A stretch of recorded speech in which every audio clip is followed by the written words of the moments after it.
It is May TBR time, and this TBR is too ambitious. I don't know. Something's gonna have to give. I don't know what, but I have not been averaging more than like 4,000 pages a month, which is totally fine.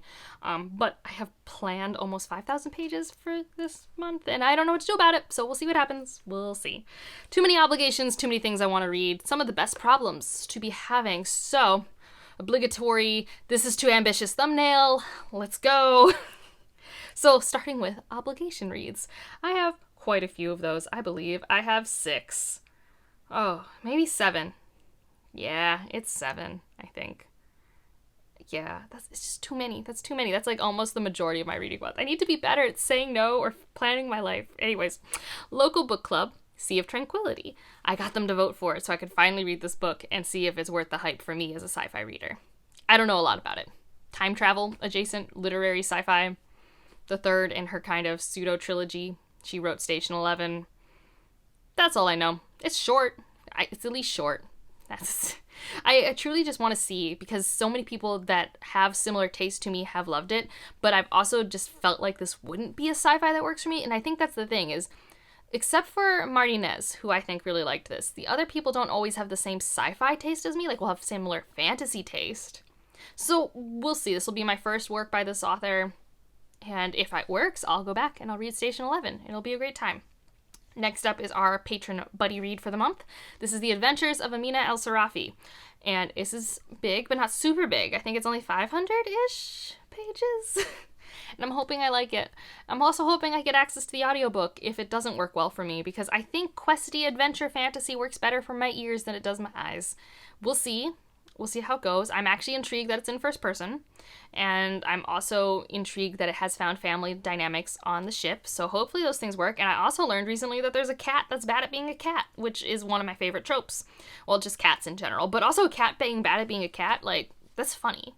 We have cats like that in our life who, like, are such bad mousers, and it's so funny. So, anyways, I don't know if this will work for me, because it's so questy adventure fantasy. Those just do not always work for me. It's just true. But I like Davabad a lot. It wasn't a favorite of all time, but the Davabad trilogy was really fun. So hopefully this is also really enjoyable to me. There's a lot about it that could work really well. It just also has some of my anti-trope buzzwords, and I'm hoping buddy reading will only elevate the experience. So if you want access to spoiler thoughts about that, I will be making a spoiler vlog for patrons next month. That's a thing that'll happen. And then the pick that they put on my TBR, because I didn't end up getting to it in April because April got away from me. It was a great reading month. Wrap up to come next week, but it got away from me. So I didn't get to read Leech, but they ended up voting for this because I put it back on the poll because it was so close last time. So I'm gonna read Leech. This is horror, sci-fi, kind of plague parasite symbiotic relationships, and one of the plague parasite doctors is killed, so it's this mystery of figuring out what happens.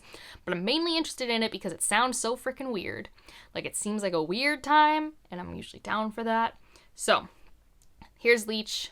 We'll see if it works out, because I was a little bummed by the Book Eaters last month. If you've seen my Friday reads, you know. And then the Red Rising read-along continues with Iron Gold, which I believe we decided would be on Alex Neves' channel, the live show at the end of the month, because Leanna loves Dark Age so much. We're letting her have the Dark Age live show. And Iron Gold is big. This is where the Red Rising books just get big and they stop being small. I think it's like 600 to 700 pages. And they don't read as fast. They are more medium, slow-paced, multi-point of view books, like that type of dense fantasy sci-fi sort of thing. So I have the audiobook and the ebook already on deck. Immersion read that. Hopefully that'll work out. I did immersion read Morningstar, and that worked out really well for me, and I know this has more than one narrator. And I am actually really excited about this reread because I was really underwhelmed the first time, and I'm wondering if that'll continue, because rereads usually are better for me when I'm underwhelmed the first time. And also, I understand the project of this quartet now. I did not when I read it the first time. I just thought more Red Rising, and it's tonally very different. So we'll see how that ends up working out. And don't worry, still more obligations to talk about because there are too many. The Cosby read-along is continuing, the one that Roger's hosting, and our next book is Warbreaker. This is probably the book that if I can't read everything this month, that might not happen until the very end of the month, bleeding into the next month, because if I'm being honest, I'm not actually feeling a reread of it, like, at this moment. especially with some of the things that I really want to read. So we usually have the talks for it, like the talk for this will be in June at some point. So I might push it, like I said, really end of May into June. I do really like Warbreaker. It's a very nice book, but I also don't feel like it's so far away from me. Like, I don't remember when I last reread it, but a lot of the plot points are very fresh in my brain. So I don't know how I'll feel in a reread. For all I know, it'll be like the coziest time, and I'll have a very depressed weekend, and it'll be like the perfect medicine. We'll find out. But that's at least on my radar. Also, we are going to be reading New Sons 2, and by we, I mean Shannon and Kristen, because it's anthology time, and I convinced them to get copies of this, and we're going to read it. It's going to be so great. It might only take us a month, because it's not a 500-page anthology like the other two I've had us read. It's only like 300 pages, and has a stunning cover. Oh, I'm so excited for this, just because this is one of those first short story anthologies where I know like half of the authors in the table of contents, and I'm just like, oh, and I love all of these authors so much. I'm so excited. I'm hoping I like the majority of the works in this, because that's something I really liked about the first New Sons, is like, for an anthology, because anthologies are in their nature hit or miss. That's the whole point. Was way more hit than miss for me, so I'm hoping this is also curated in that way. All right, and then the last official thing that I'm reading with people is The Dragon Keeper, first book in the Rainwild Chronicles by Robin Hobb. Reading this with Ben, Grace, and now Stephanie. The buddy read just keeps on growing, and I'm excited for this, mainly because we've already decided we're starting May 1st, we're doing 3 chapters a day, and that type of structure I think is how, I don't normally like to structure my reading that much, but I do think at least picking 2 books a week that I tentatively will read will help me a little, have goalposts. I don't know, I need a little structure or else I take forever to read. That's what I learned, like, before BookTube, I started using a library, and a library due date was how I would start finishing books faster. That's how I went from reading 30 books a year to 70 books a year. Not BookTube, library due dates. So sometimes I do need a little pressure to get things done. I'm hoping I like Rainwild. I don't know, I really liked Live Ships. My mom really liked Rainwild. I have no reason to believe why I won't like Rainwild, other than people seem to be Debbie Downers on it. But these are the same people who have different opinions of Fitz than me, so here's hoping I also diverge there. I mean, it's Robin Hobb. I'm hoping to have a really good time, especially as we get closer and closer to the end of The Realm of the Elderlings. Like, it's kind of crazy that I only have 7 books left. I mean, I say that as if that's a small number, but in the course of 16 books, it kind of is. And now, the rest of them are things that I either am finishing from last month or like kind of continuing sort of buddy reads. So first up is Bone Shard Emperor and Bone Shard War. These are like kind of my tentative audiobooks. I should finish Bone Shard Emperor by the end of April, but I don't know for sure. So if not, I'm going to finish it, obviously, and then Bone Shard War. Unless suddenly I've decided to DNF the series, which would be really bad for my NetGalley ratio because I have the ebook and audio out from NetGalley, but I mean, it's just a NetGalley ratio. But I'm hoping. Like, it's a fun time. It's, like, good for my ears. That's the type of fantasy I want it to be. I just haven't been giving myself that much audiobook time for some reason. I don't know. I've just been, like, listening to music and podcasts more often lately. I don't know. I'm just trying to go with what feels good. That's, like, that's my 2023. Do what feels good. That's, like, literally all I've been trying to do. But that's tentative audiobook space. I need to finish The Sun in the Void. I don't think that's happening at the end. As I'm filming this with like 5 days left of April, and I know I have like a vacation coming up this weekend, like a long weekend away with friends, and I want to finish 2 other books, and I just don't think I can feasibly finish 4 books in the time I have left. So I just think Sun in the Void is going to roll over into early May. It just is what it is.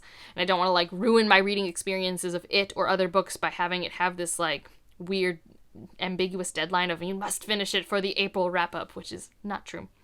So that's one. And then Bereria? I don't know how to say this. Bereria. I don't know. The Vorkosigan Saga, Book 2, the second half of Cordelia's Honor. This book, whatever cover I put up. I was really hoping to get to it in April because I really love Shards of Honor, but that just wasn't happening with the rest of the TBR and things like that. So I do want to get to that in May and continue on my Vorkosigan Saga journey because that seems like such a fun time. I'm just having such a good time discovering this new author who seems to have a writing style and character banter that I really latch onto, which, like, yes, this is why I read. I'm so excited to have an author that could potentially be a new favorite like T. Kingfisher. And then this is stretch goals. This is stretch goals. The Veiled Throne by Ken Liu. This is why this TBR is ambitious. But I just finished The Wall of Storm, like 3 days ago, 2 days ago, I can't remember. What is time after reading The Wall of Storms? I just really want to read The Dandelion Dynasty. That's all I want to do. I have all these other books that are probably equally awesome. Actually, no, they're not equally awesome. Let's be honest. The Wall of Storms is the best book I've read all year. Okay? So I want to read The Veiled Throne. And it's 1,000 pages. Like, it's a big book. So probably it's not getting finished in May. I'm going to say that. Unless somehow, I don't know, I start it like the second week of the month and just like slowly go through it. But I bet I'll pick it up and finish it in June at some point, which is totally fine with me. Like, again, we're not putting these weird deadlines on finishing books within months, but I would love to start it. Like, truly, I want to see what happens next in this wild thought experiment that is Dara. Like, goodness. But that's the tentative TBR. I already even took something off of it. And I forgot that I already had reading plans for it in June anyways, because I just started Velocity Weapon a few days ago, and I was just like, oh my god, you gotta read the sequel soon too. And I'm like, wait, Angela, you're gonna read the sequel in June anyways. Take this 500, 600 page book off of your May TBR. Anyways, if anyone knows if Tome Topple is running in May, let me know, because that'll be fun motivation. At least in May, it's not quite as busy in April. Like, I am going home for Mother's Day, but otherwise, I'm generally just home hanging out. I have to cat sit one weekend, so, you know, it should be chill. We'll find out. I'm also just starting to be way more relaxed about summer and exciting things happening with the wedding and stuff, because some of the more stressful logistics have finally fallen into place, which is just so nice. It's just so nice. So hopefully that means mental health will be will be more positive than it's been in the winter. We'll see. Sometimes I get like pseudo reverse seasonal depression, which is no fun.